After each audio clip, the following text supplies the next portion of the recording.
Saya menolak gaji 65 juta DPR dan pensiun seumur hidup untuk mantan DPR. Karena yang pertama itu masih 12 kali lipat dari UMR Jakarta atau 16 kali lipat dari UMR rata-rata nasional. Sedangkan di negara maju lainnya atau misalnya seperti Inggris tempat saya tinggal sekarang itu hanya 6 kali lipat UMR-nya. Kalau nantinya setelah saya ngomong kayak gini terus ada pembelaan yang mengatakan bahwa oh itu kan di Inggris tunjangannya pasti lebih besar dibalik itu dibanding Indonesia. Oke, kalau gitu kenapa sebelumnya Ibu Menteri Keuangan pernah membandingkan jumlah pajak negara maju dengan pajak negara Indonesia, di mana fasilitas yang didapatkan oleh rakyat negara maju aja itu udah sangat jauh berbeda dengan yang didapatkan oleh rakyat Indonesia saat ini. Contoh besarnya kita bisa ngelihat ya, rakyat di Inggris aja nih kayak mendapatkan fasilitas sekolah gratis dan gaji gurunya itu masih layak.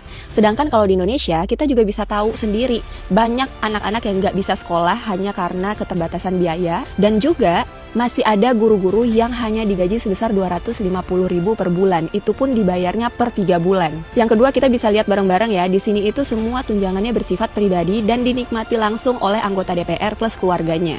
Sedangkan kalau di UK itu tunjangan pribadi yang masuk ke kantong DPR-nya mungkin bisa dibilang hanya sekitar 4 kali lipat UMR. Karena selebihnya DPR-nya ini hanya bisa mengklaim biaya kerja seperti peralatan dan IT, gaji staf. Gaji staf ini itu terdiri dari misalnya asisten parlemen, peneliti, sekretaris. Nah, semua biaya-biaya tersebut dipublikasikan secara online dan transparan melalui situs IPSA. Jadi semua klaim anggota parlemen ini harus diupload dan disetujui sistem, lalu otomatis dipublikasikan online. Kalau memang pemerintah Indonesia lebih niat lagi nih ya, sebenarnya banyak cara yang bisa dilakukan untuk transparansi ini. Untuk Bapak Ibu pejabat di Indonesia, saya mau memperkenalkan ya, kebetulan suami saya Jihar Gifari pernah juara 1 lomba AI tingkat dunia di Saudi Arabia dan saat ini sedang bekerja di Inggris di salah satu perusahaan berbasis AI. Sebenarnya bisa banget loh bikinin sistem AI untuk transparansi publik di Indonesia ini. Misal ada tunjangan perjalanan dinas untuk komisi A, B, dan C. Jadi nanti setiap anggota dewan yang melakukan perjalanan dinas itu wajib mengupload bukti pengeluaran terkait perjalanan dinas tersebut ke sistem AI, yang bukti perjalanan dinas yang sudah di-approve oleh sistem AI ini nantinya akan otomatis memotong biaya anggaran yang ada.